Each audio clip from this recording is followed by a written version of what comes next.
Halo, selamat pagi untuk kita semua. Perkenalkan, nama saya Nami Sri Devi. Saya mahasiswi IAKN Tarutung, Fakultas Ilmu Pendidikan Kristen, Prodi Manajemen Pendidikan Kristen. Di sini saya ingin membuat tugas untuk memenuhi mata kuliah Manajemen Kurikulum.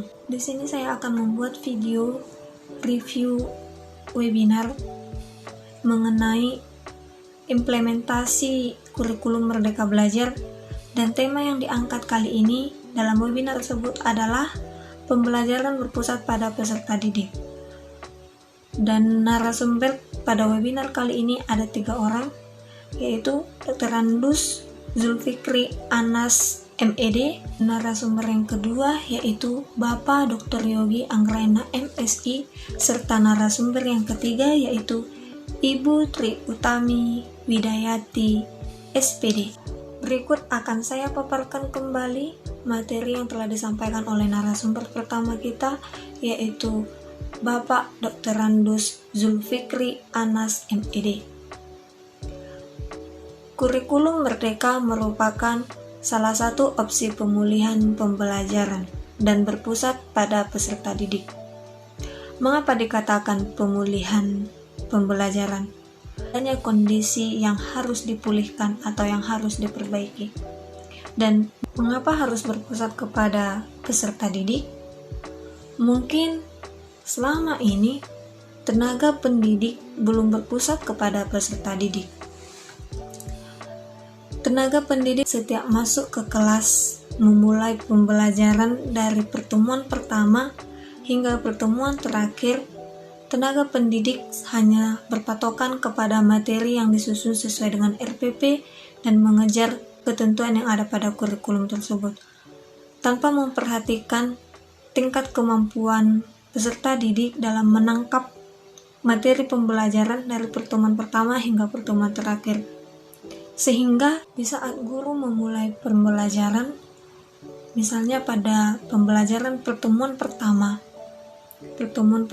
masuk kelas, guru akan mengajarkan materi yang sesuai dengan RPP yang telah disusunnya.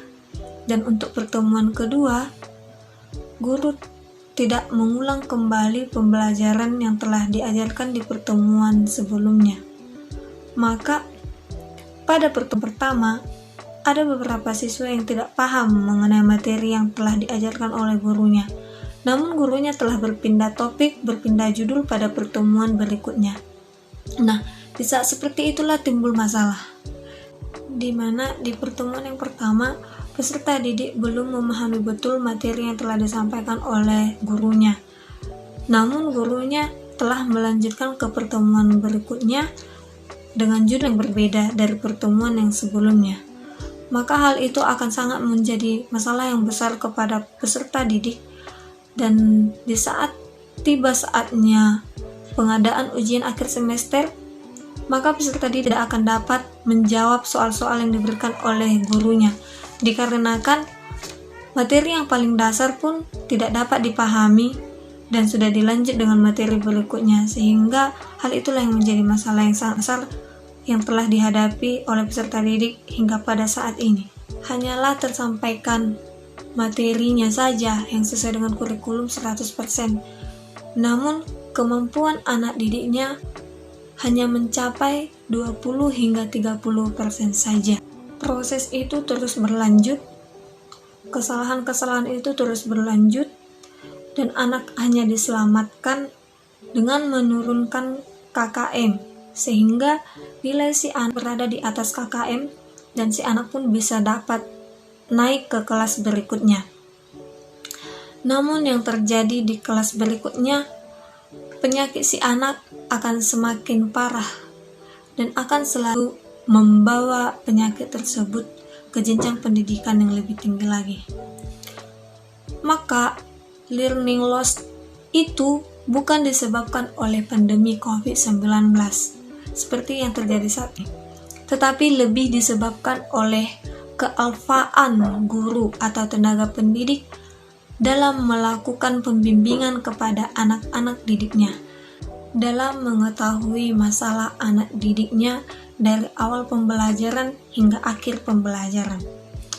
Harusnya Kondisi yang seperti ini tidak terjadi lagi ketika kita sudah beralih dari kurikulum 94 ke kurikulum 2004 berbasis materi ke berbasis kompetensi, dan beralih lagi ke kurikulum 2006, lalu beralih lagi ke kurikulum 2013 tetap berbasis kompetensi. Kurikulumnya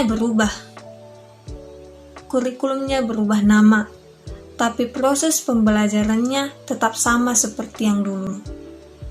Sebetulnya, perubahan yang dibutuhkan saat ini bukanlah perubahan kurikulum, tetapi lebih ke perubahan mindset, pola pikir kita, bagaimana kita membangun budaya belajar yang betul-betul berpihak dan fokus kepada peserta didik, memberi ruangan kepada peserta didik yang seluas-luasnya untuk tumbuh dan berkembang sesuai dengan fitrahnya. Dalam proses pendidikan, konsep merdeka belajar diartikan sebagai memberikan ruangan yang seluas-luasnya kepada peserta didik untuk menggunakan pola pikir mereka dengan cara belajar mereka, sehingga mereka menemukan jati dirinya yang sesungguhnya sejak dini. Dan setiap anak pasti memiliki potensi yang berbeda-beda. Misalnya di dalam satu kelas terdapat 30 siswa, maka terdapatlah 30 kompetensi yang dimiliki oleh setiap siswa.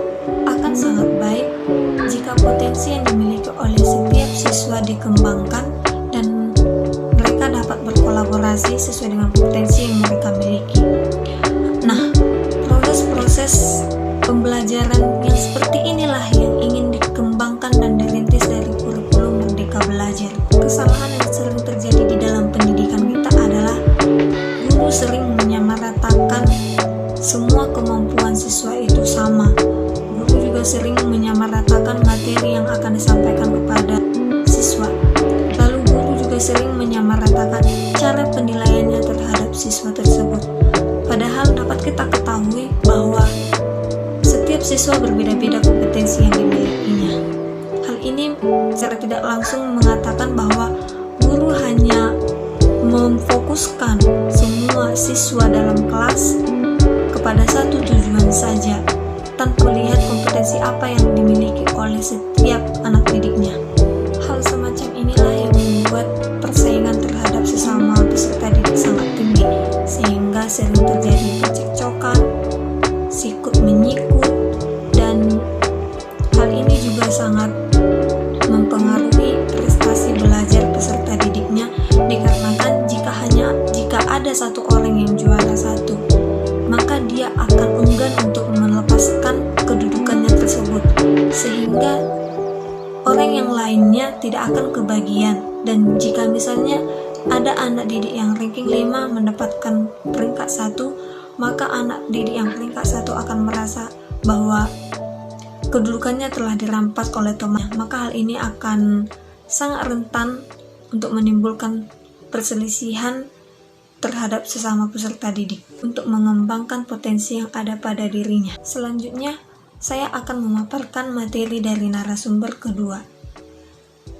Kebijakan kurikulum disampaikan Kementerian pada tanggal 11 Februari 2022. Untuk melandasi kebijakan kurikulum tersebut, Kementerian sudah menentukan atau sudah menerbitkan beberapa regulasi dengan merevisi regulasi yang ada pada tahun sebelumnya. Tahun 2021, Kementerian sudah melakukan revisi tentang Standar Nasional Pendidikan. Kemudian diganti dengan Peraturan Pemerintah Nomor 57. Lalu pada tahun 2021 direvisi kembali dan diterbitkan kembali Peraturan Pemerintah Nomor 4 Tahun 2022. Lalu direvisi lagi terkait Standar Nasional Pendidikan. Dalam peraturan pemerintah ada 8 standar nasional pendidikan yang diacu. Tetapi untuk pengembangan kurikulum ada 4. Yang pertama, standar kompetensi lulusan. Yang kedua, standar isi. Yang ketiga, standar proses. Dan yang keempat, standar penilaian. Standar kompetensi lulusan dan standar isi telah dicabut dan diganti dengan standar kompetensi lulusan yang baru berdasarkan Permendikbud nomor 5. Inilah yang menjadi acuan untuk kurikulum Merdeka Belajar, kurikulum darurat, dan kurikulum 2013. Dapat dipastikan keempat standar ini akan diterbitkan sebelum tahun ajaran baru dimulai. Sesungguhnya, yang dicabut bukanlah kurikulumnya, melainkan standar kompetensi lulusan dan standar isi dicabut kemudian diganti dengan yang baru. Jadi, kurikulum 2013, kurikulum darurat, dan kurikulum Merdeka Belajar masih berlaku, terutama kurikulum 2013 sangat masih berlaku dikarenakan belum dicabut. Lalu diterbitkan juga Permendikbud nomor 56.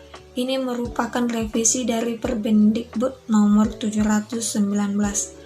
Permendikbud ini diterbitkan bukan untuk mengganti kurikulum, tetapi diperuntukkan oleh pandemi COVID. Lalu kemudian direvisi ke Permendikbud nomor 56. Di dalamnya ada 3 opsi, yaitu pilihan pertama, kurikulum 2012 secara penuh, dan pilihan kedua, kurikulum darurat, yaitu kurikulum 2013 yang disederhanakan, dan pilihan yang ketiga yaitu kurikulum Merdeka Belajar. Saat ini kurikulum Merdeka Belajar sudah diperbolehkan untuk dianut oleh tingkatan pendidikan.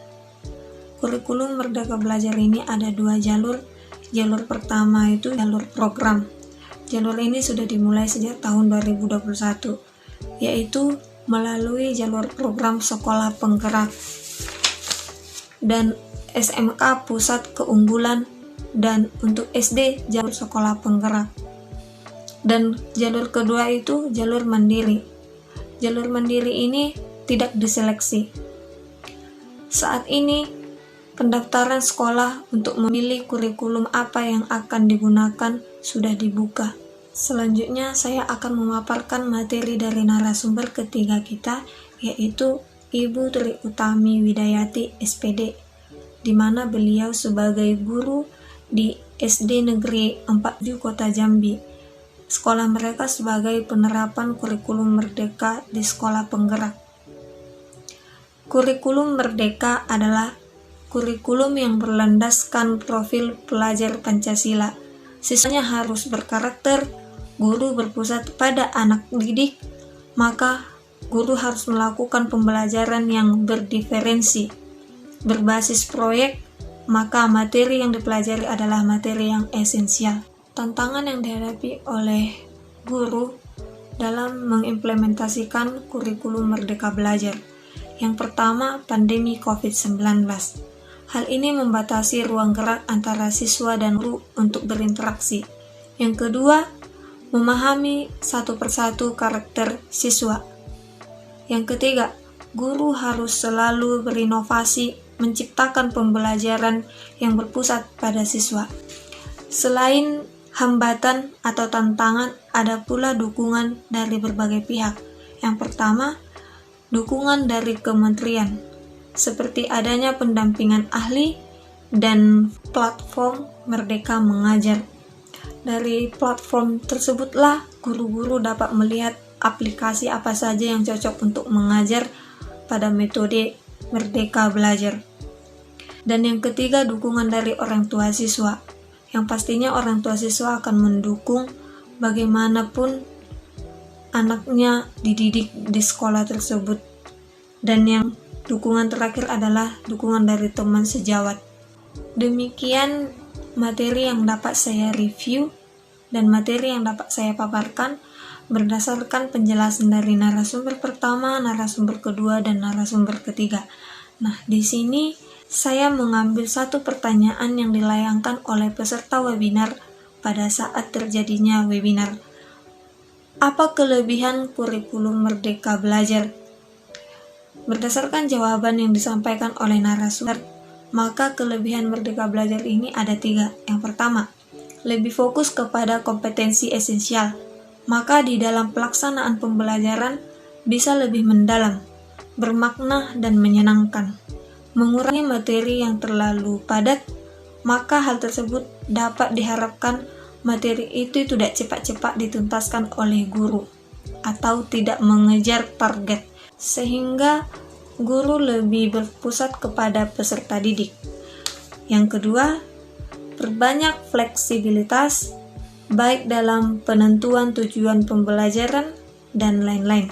Yang ketiga, lebih memperkuat karakter dengan melakukan proyek penguatan profil pelajar Pancasila. Demikian materi yang dapat saya paparkan. Kurang dan lebihnya saya memohon maaf. Semoga untuk kedepannya saya dapat memperbaikinya. Terima kasih.